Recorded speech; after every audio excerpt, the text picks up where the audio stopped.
तमाम सुनने और देखने वालों को अस्सलाम वालेकुम। आप देख रहे हैं यसरब वॉइस चैनल।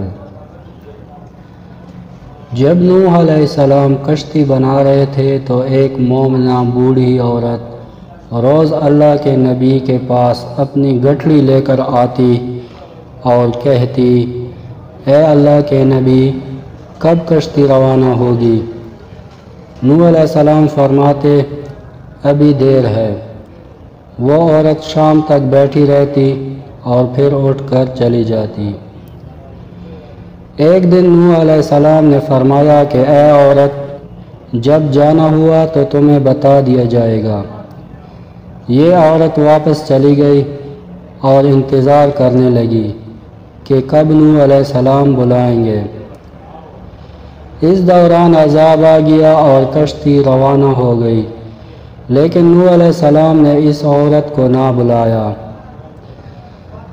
जब तूफ़ान थमा तो एक दिन नूह अलैहिस्सलाम के दिल में मोहब्बत उठी कि शहर को देखूं जहां से चला था। वहां आए और करीब जाकर देखा तो एक झोंपड़ी में दिया जल रहा था।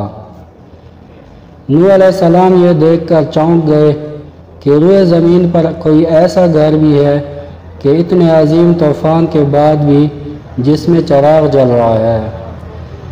उन्होंने वहाँ तकबीर बुलंद की तो वो औरत सामान लेकर आ गई और कहने लगी, या नबी, क्या कश्ती तैयार है, चले? नूह अलैहिस्सलाम ने हैरत से उसको देखा और कहा, रुको, क्या तुम्हें कुछ भी पता नहीं चला? वो कहने लगी, या नबी, क्या नहीं पता चला? कहा, इतना बड़ा सैलाब आया, बारिश आई, तुम्हें कुछ भी पता नहीं चला?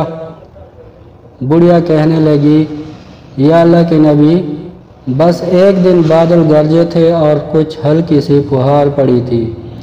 नूह अलैहिस्सलाम हैरान होकर आसमान की तरफ देखने लगे और कहा, मेरे अल्लाह, ये क्या माजरा है? अल्लाह ताला ने नूह अलैहिस्सलाम पर वही भेजी कि ए मेरे प्यारे नबी, इस औरत के दिल में चूँकि तुम्हारी मोहब्बत थी और तुमने इसे पाबंद कर दिया था और चूँकि तुम्हारा इससे वादा भी था कि नजात की कश्ती में उसे ले जाओगे, तब जबकि तुमने अपना वो वादा पूरा नहीं किया, लेकिन ऐ नूह, मैं तो तुम्हारे वादे का ज़िम्मेदार था, इसलिए मैंने इस बुढ़िया तक अज़ाब पहुँचने ही नहीं दिया।